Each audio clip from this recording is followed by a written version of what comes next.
Merhaba arkadaşlar. Manjaro kullanıyorum ve tecrübelerimi anlatıyorum. 8 hafta bitti.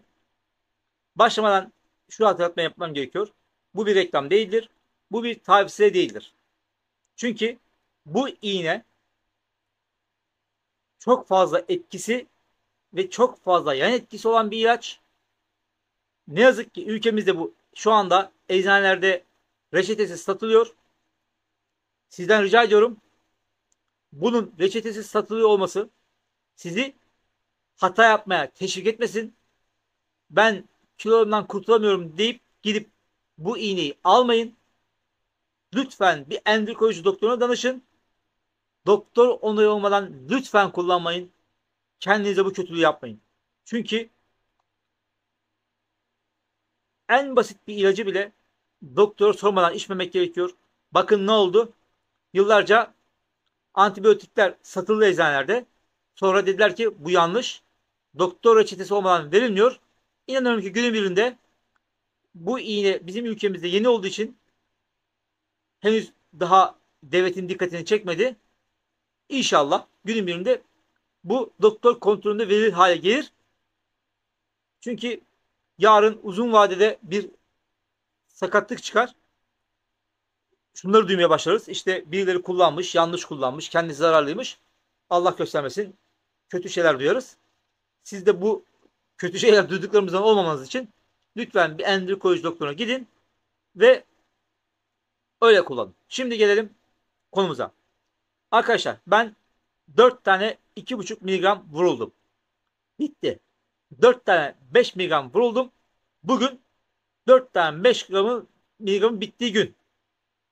Bugün normalde konuşmadan önce vuruluyordum ama henüz vurulmadım. 7,5 miligram vurulacağım birazdan. Şu ve kalem. Bu defa geçen defaki gibi değil.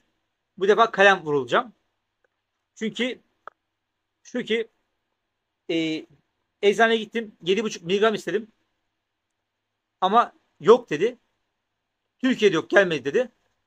Kalem olarak 15 miligram geldi dedi. Bu 15 miligram. Bunun içinde 4 tane 15 miligram var bu kalemde. Ee, Sen buradan ayarlayıp 7,5 vurursun dedi. O da şöyle. Burada bunun bir şeyi var. Şurada. Çeviriyorsun. Bunu 60 tane çevirirsen 15 yapıyor. Yani her 10 tane 2,5. Ben 30 tane çevirip öyle vuracağım. 7,5'lu da böyle vurulacağız. Şimdi ben bugün şunu söylemek istiyorum size. Çok merak eden şey açlık mesela. Arkadaşlar açlık hissi iyice gitti. Bayağı gitti. Yani ben eskiden çay tiryakisiydim. Sonra bıraktım. Düzenli içmeye başladım. Ama muhakkak ben her sabah standart iş yerine saat 9'da karton bardakla 3 bardak çay içerim. Standart saat 4 gibi de 3 bardak daha içerim normalde. Arkadaşlar çayın yanına birkaç ufak kuru yemiş atıyorum dedim ya. Arkadaşlar sabah 2 bardak çayı zorla içiyorum. Zorla içiyorum. Yanında bir şey zorla yiyorum. Ve öğleden sonra çay içmiyorum arkadaşlar artık. Yani o çay bana fazla geliyor düşünüyorum. Ben onu nereme içeceğim diyorum. Midemde öyle bir yer yok diyorum. Hiç girişmiyorum o işe. O kadar açlık kesiyor. O kadar kesiyor yani. Yani yemeği bırakın, çayı bile içemiyorum. Mesela şöyle örnek vereyim. Daha önce söylemiştim, ben tavuk yemiyorum. İş yerinde yediğim tavuk var. Bakıyorsun işte bir tavuk var, nugget var. Yanında pilav var, çorba var. Benim orada yediğim tek var. Pilav yemiyorum. Tavuğu zaten yemiyorum. Çorba içiyorum.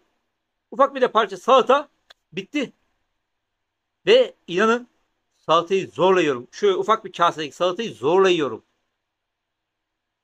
Yani merak ediyorsanız tokluk hissi bu kadar.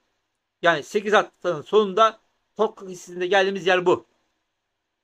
Size ben bugün ne yedim anlatayım. Bugün hafta sonu. Pazar. Sabah 3 tane yumurta haşladım. Onu yedim. Sabah dedim yani 12'de. Zor yedim.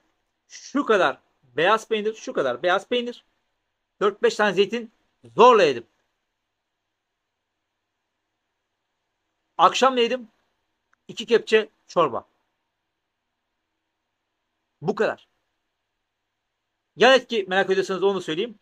İshal bahsetmiştim. Bir ishal, hani bir sıkışık durumu 5-6 gün bitmişti.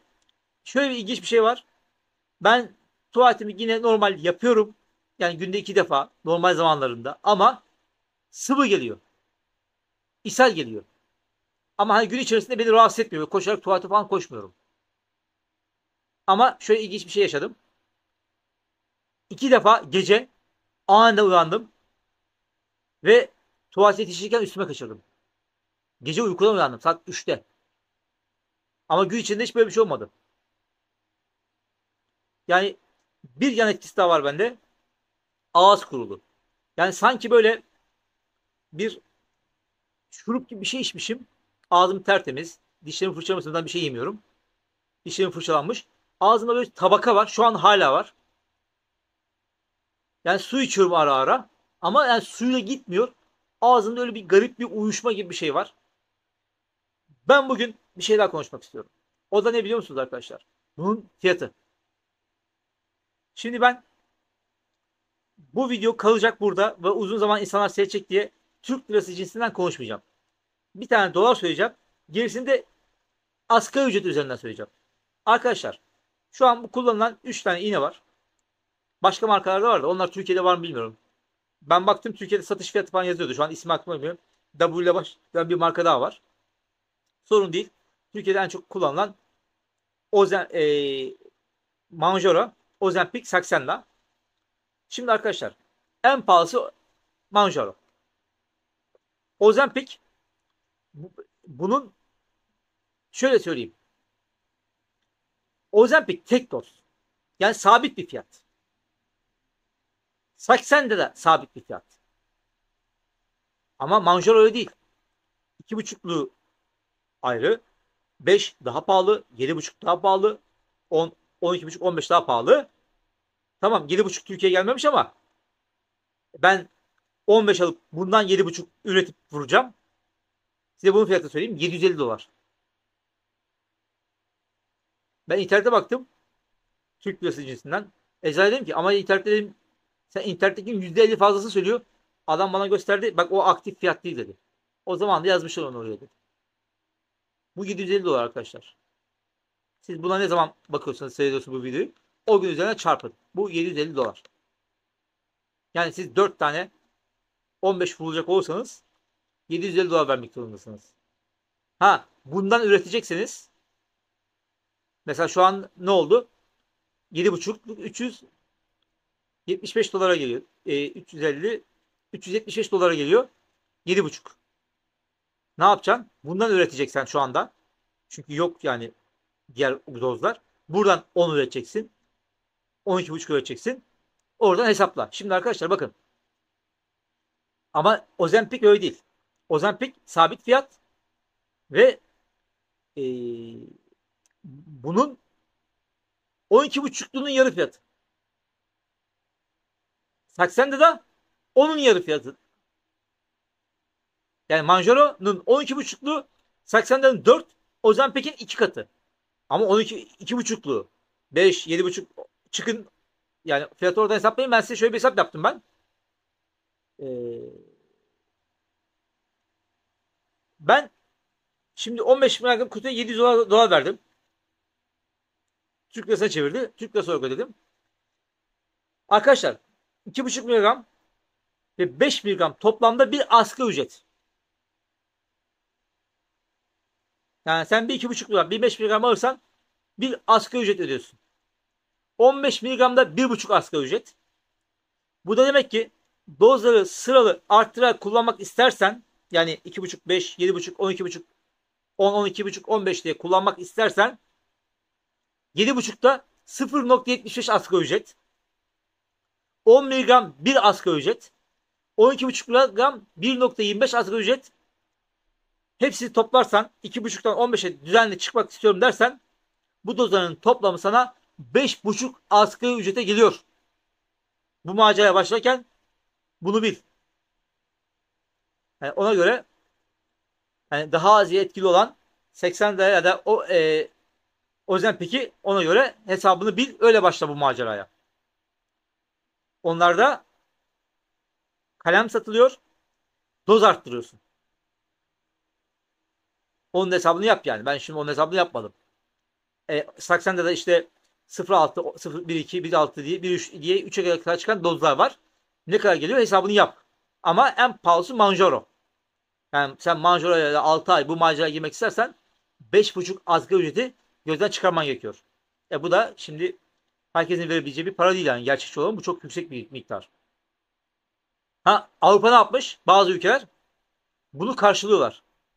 Ve çok mantıklı bir sebepten karşılıyorlar. Diyor ki biz bununla bu hastanın bize gelip diyabet ya da obezite tedavisi olmasını bitireceğiz. Uzun vadede kârdayız. Verelim iğnenin parasını. Tabii şimdi bizde bu geliyor, bizde bu fiyata satılıyor. Onlar da o kadar pahalı değil yani onlara göre. Veriyor diye burada.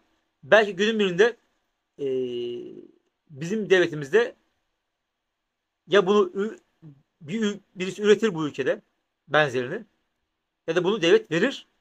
Bu açıdan düşündüğünde çok mantıklı. Yani çünkü niye? Sen diyabeti tedavi edersin. Uzun vadede bizim devlet de sürekli diyabet için iğne ve hap veriyor.